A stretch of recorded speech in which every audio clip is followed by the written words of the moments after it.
Shalom, selamat pagi. Oke, perkenalkan nama saya Rizky. Nama lengkapnya Fitriani Rizky.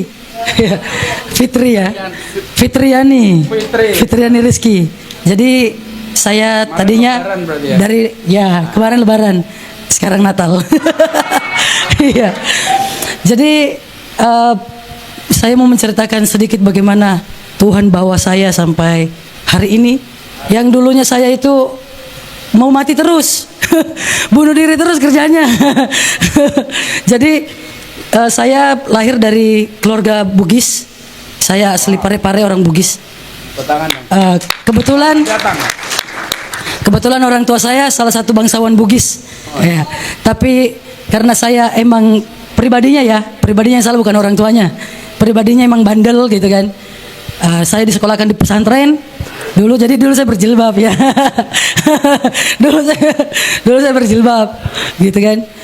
Tapi karena pergaulan akhirnya saya jadi seperti ini yang seperti saudara-saudara lihat. Tapi ini sudah dihapuskan sama Tuhan ya. Tuhan sudah tidak melihat ya kan. Jadi bagaimana saya mengenal Tuhan itu ceritanya seperti ini. Saya itu dulu paling benci sama orang Kristen. Jadi yang namanya orang Kristen itu udah saya anggap kafir. Mohon maaf ya, gitu dulu. Jadi kalau saya dari kecil udah dikasih tahu jangan bergaul sama orang Kristen itu kafir gitu kan. Nah gitu. Jadi saya setiap ada orang Kristen pasti saya aku katain pasti. Nah akhirnya pada suatu hari Tuhan izinkan satu kejadian. Saya kelas 3 SMP baru habis ujian. Itu saya ikut balapan liar. Nah, itu saya dulu joki, mantan joki.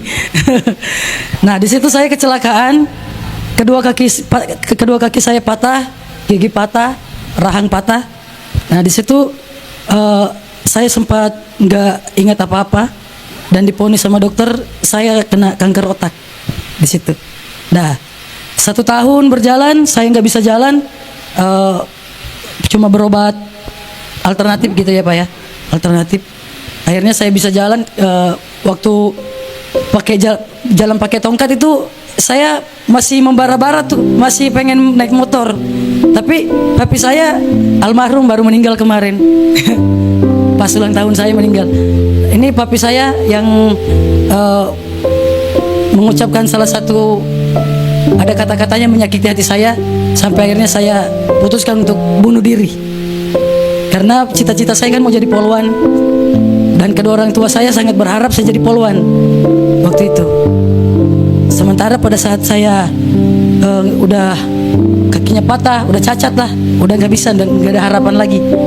Akhirnya papi saya berkata begini, kalau saya jadi kamu sudah seperti ini udah nggak ada harapan, saya bunuh diri. Karena hidup saya udah nggak berguna kalau seperti kamu. Seperti itu. Jadi pada saat itu obat yang di tangan saya yang untuk menyembuhkan harusnya 3 kali sehari saya minum semuanya. Pagi saya minum, saya pikir mau mati, tapi ternyata saya tertidur sampai besok paginya baru bangun lagi. Jadi seharian saya tidur, ternyata nggak mati. Jadi mulai saat itu roh bunuh diri itu ada dalam diri saya. Setiap ada benda yang kira-kira bisa membuat saya mati, saya bunuh diri. Sampai banyak sayatan di tangan saya, seringkali. Jadi sarung yang bisa buat jerat leher saya itu saya pakai. Sampai berkali-kali saya bunuh diri, kok nggak mati-mati gitu kan. Saya selalu bingung. Padahal yang sampai saya minum Baiklin, tahu Baiklin kan? Saya minum Baiklin, minum racun tikus, semua saya sudah minum. Sampai di rumah sakit, selang di sini masuk, selang sini. Dokter sampai bertanya, kamu berkali-kali ke sini, kenapa kamu? Ada apa? Saya capek Pak, saya mau mati. Kau mau mati kalau Tuhan belum mau ambil, nggak bisa mati. Saya nggak ngerti juga. Kok Tuhan ini nggak adil sama saya, Tuhan jahat sama saya bilang. Kok saya nggak mati-mati, saya ini udah bosan hidup, saya nggak mau hidup. Karena orang tua saya sendiri saja nggak mau saya hidup. Akhirnya saya pergi dari rumah. Akhirnya saya sudah sembuh, saya bisa jalan normal, saya pergi dari rumah. Ketemulah salah satu dulu yang pernah saya katain orang Kristen. Dia temuin saya lagi nongkrong, saya lagi mabuk. Dulu saya mantan pecandu narkoba dan mengedarkan juga. Jadi masa lalu saya udah hancur lebur. Ini dari casingnya ya. Iya. Tuhan Yesus, makanya hidup saya yang Tuhan kasih sekarang ini saya nggak mau sia-siakan. Iya, betul. Karena ini Tuhan sudah hapus semuanya. Iya. Dulu saya tidak diizinkan sama Tuhan mati, ternyata bukan Allah yang izinkan itu, tapi Tuhan Yesus. Tuhan Yesus yang izinkan itu. Tuhan Yesus yang tahan. Nah, kembali lagi, yang saya ketemu sama teman saya, dia bilang, kamu kenapa kok jadi seperti ini kehidupan kamu sekarang? Saya kan orangnya judes ya, ngapain sih kepo urusan orang gitu kan? Enggak, kamu cerita aja, gitu kan?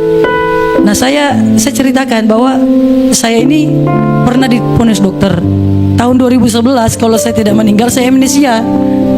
Jadi saya bilang begini kan, saya pikir daripada saya tunggu tahun 2011, mending saya buru-buru duluan ya kan.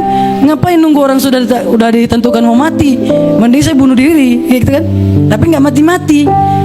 Akhirnya teman saya bilang, kamu ada apa? Saya sakit, saya bilang gitu kan. Saya divonis dokter kanker otak. Kalau kamu percaya, kamu mau, saya ajak kamu. Mau kemana? Kita ke pendetaku yuk, katanya gitu. Kita ke pendetaku. Nanti di sana kamu didoakan. Nama pendetanya Pak Yunus. Akhirnya saya bilang, tapi itu sembuh nggak? Ya asal kamu percaya, kita ke sana dulu didoakan. Tapi nggak masuk Kristen kan? Saya bilang begitu. Enggak katanya. Terus singkat cerita saya diajaklah ke pastori. Saya ke sana, saya assalamualaikum gitu kan, assalamualaikum, masuk. Saya nggak duduk, saya langsung, ya namanya saya orangnya ini kan gerasa gerusuk. Mana katanya Pak Pendetanya? Ah, udah keluar Pak Pendeta. Ya selamat siang Pak, katanya Bapak bisa sembuhin orang sakit. Ya tenang dulu, duduk dulu gitu kan. Akhirnya saya disuruh duduk. Ya ada apa? Saya ceritakan lah. Ya saya gini Pak, kata Elvina, saya Bapak bisa sembuhkan orang sakit. Bukan saya yang sembuhkan, tapi Tuhan saya, kata Bapak Pendeta, Bapak Gembala. Tuhan saya. Ya terserah Pak. Kata yang penting yang saya tahu, katanya Bapak bisa doakan. Iya, tapi kamu percaya ya bahwa Isa Al-Masih punya kuasa menyembuhkan sakitmu, gitu kan? Nah, saya bilang ya udah. Saya begitu, tapi nggak masuk Kristen kan Pak? Iya enggak gitu. Ya jangan loh Pak, jangan sampai saya masuk Kristen, saya nggak mau gitu kan. Pokoknya saya paling nggak mau lah. Nama Kristen itu udah kayak gimana, tapi karena saya bunuh diri nggak mati-mati, barangkali bisa sembuh gitu kan.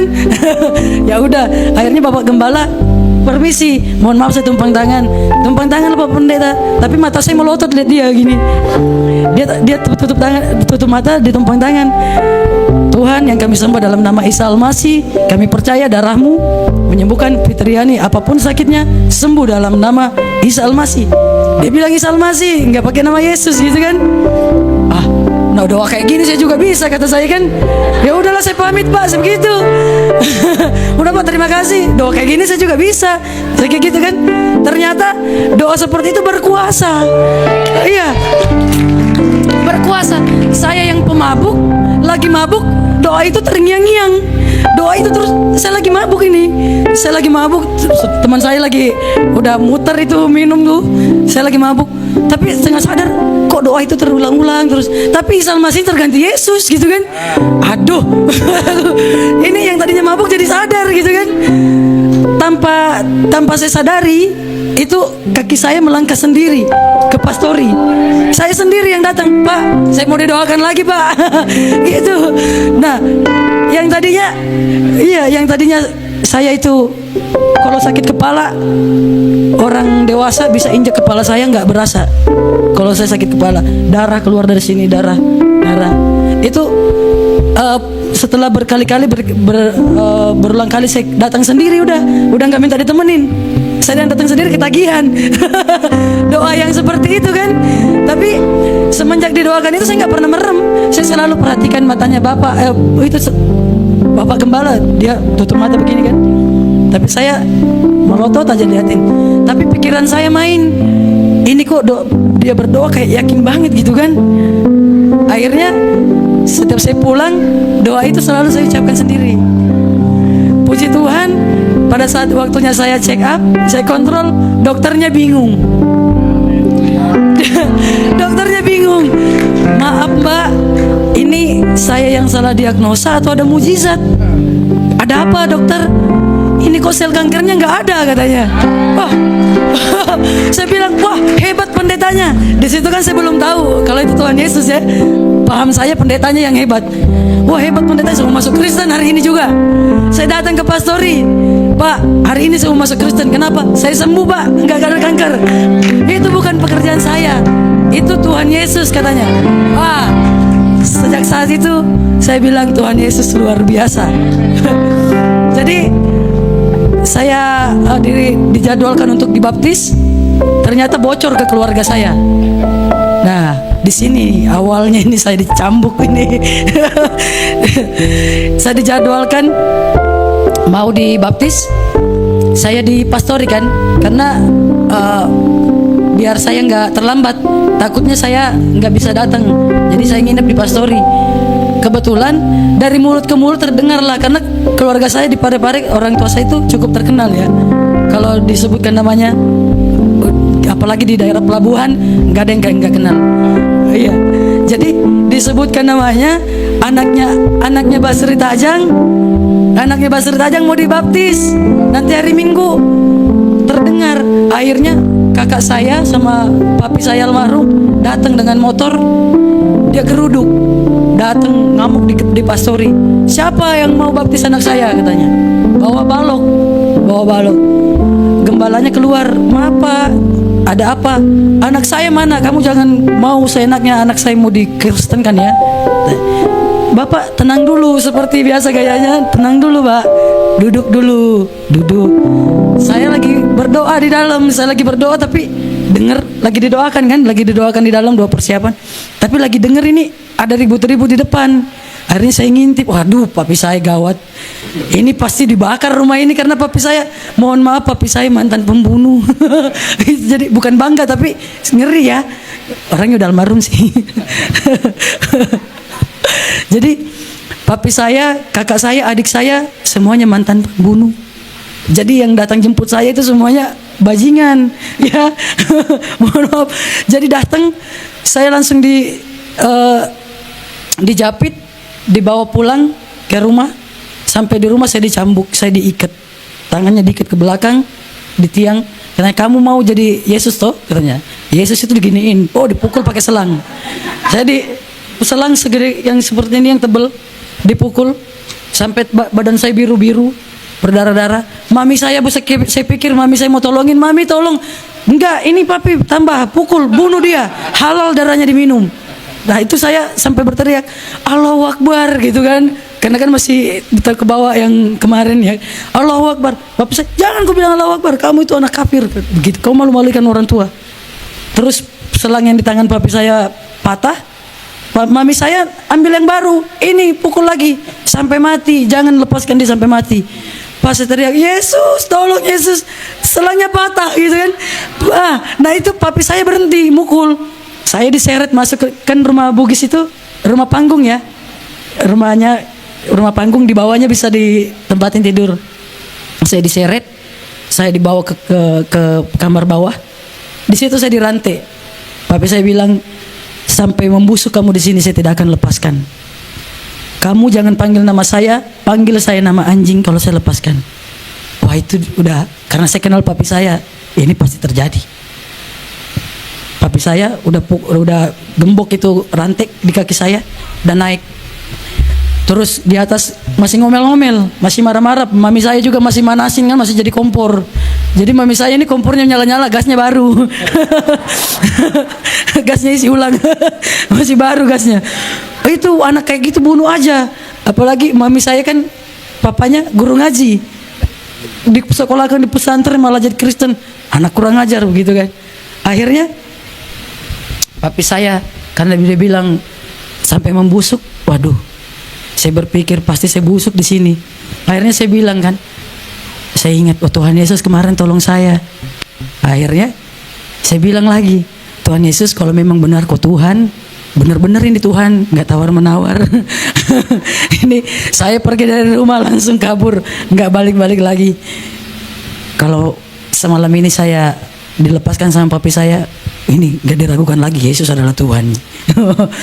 Jam 12 malam kan bunyi teng gitu kan, hitung 12. Jam 12 papi saya turun.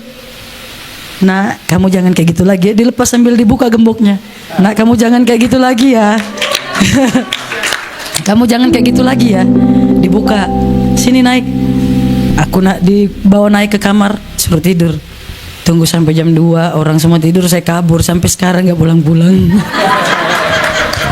Sampai papi saya meninggal kemarin, saya mau pulang, gak bisa pulang karena saudara saya masih mengancam mau bunuh saya. Jadi papi saya meninggal itu pas ulang tahun saya. Maaf, aduh. Ada tisunya. Jadi iya. Jadi hidup saya yang Tuhan kasih, saya nggak mau sia-siakan. Terlepas dari apa yang pernah saya perbuat di masa lalu, Tuhan bilang hidupmu berharga. Kamu berharga di mataku.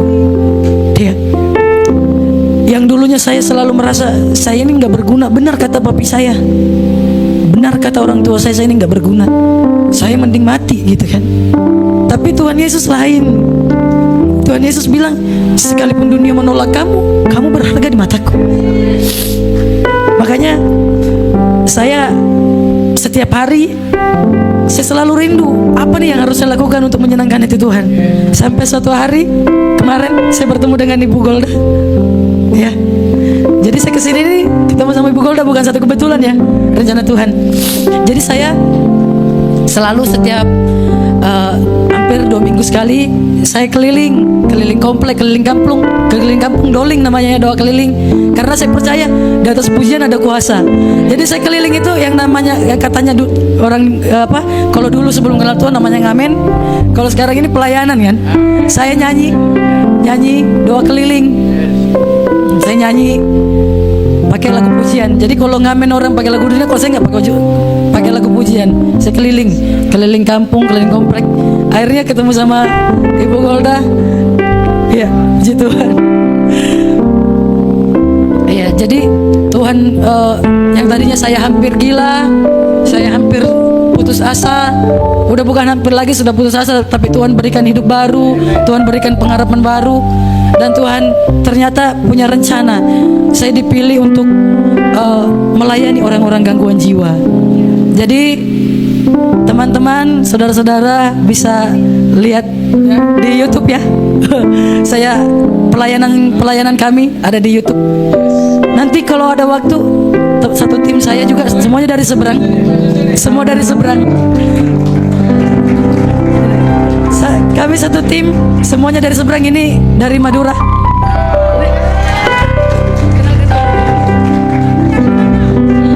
Betawi.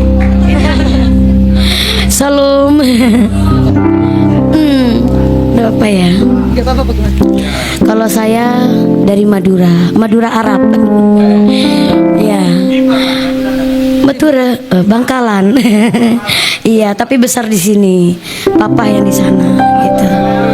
Iya, Sekelangkeng, gitu. Sama saya juga satu tim pelayanan ODGJ dari 2014. Luar biasa. Sebelumnya saya kenal juga sama Bapak. Sama Pak siapa nggak tahu. Iya di showroom mobil. Iya. Luar biasa. Iya. Jadi udah itu aja yang gue omongin. Ini ya, salam. Ini mama saya. Ya, ini mama saya. Saya anak satu-satunya. Nah, perkenalan, nama saya Muhammad Andika Febianto. Usia saya sekarang 27 tahun.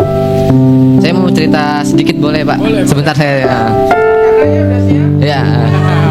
Jadi dulu hampir setiap hari mama saya sama Kak Rizky selalu berdoa.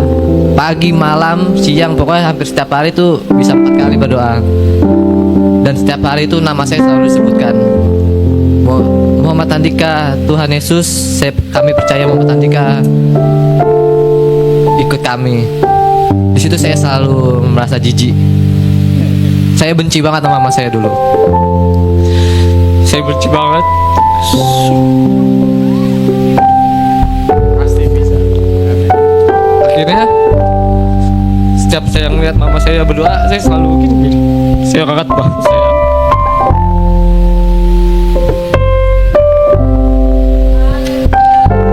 Pasti bisa, Muhammad. Saya selalu dibuat, saya merasa cacat di situ. Saya dibuat merasa cacat. Akhirnya mama saya dalam 1 tahun sakit 5 kali, masuk rumah sakit dalam 1 tahun, tapi gak ada penyakitnya.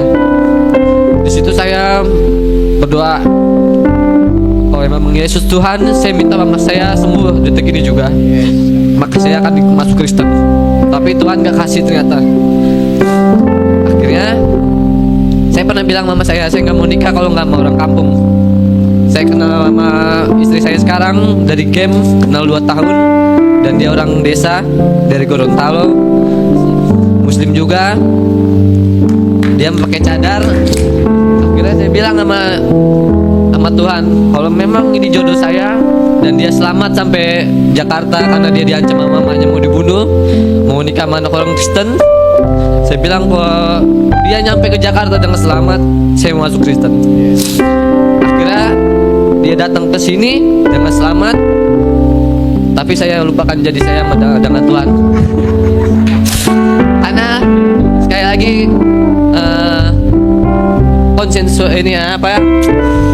konsekuensi sama sosial, karena teman-teman saya anak majelis semua. Jadi saya di situ mikir kalau saya Kristen saya malu. Saya takut, saya nggak mau nanti saya berantem karena cuma kayak dibully tentang agama. Tapi saya setelah 3 bulan menikah, saya matangkan, karena saya selalu merasa dihantui dengan janji saya kepada Tuhan Yesus. Akhirnya saya bilang ke istri saya, kamu pulang karena kita baru nikah baru 3 bulan, kamu belum punya anak. Dia nanya sama saya, kenapa kamu nyuruh aku pulang? Aku mau masuk Kristen. Karena istri saya bercadar yang setiap hari sholat 5 waktu. Akhirnya istri saya ngomong, gak apa-apa, kita jalani agama kita masing-masing, kata istri saya. Tapi puji Tuhan, saya dibaptis, istri saya juga dibaptis.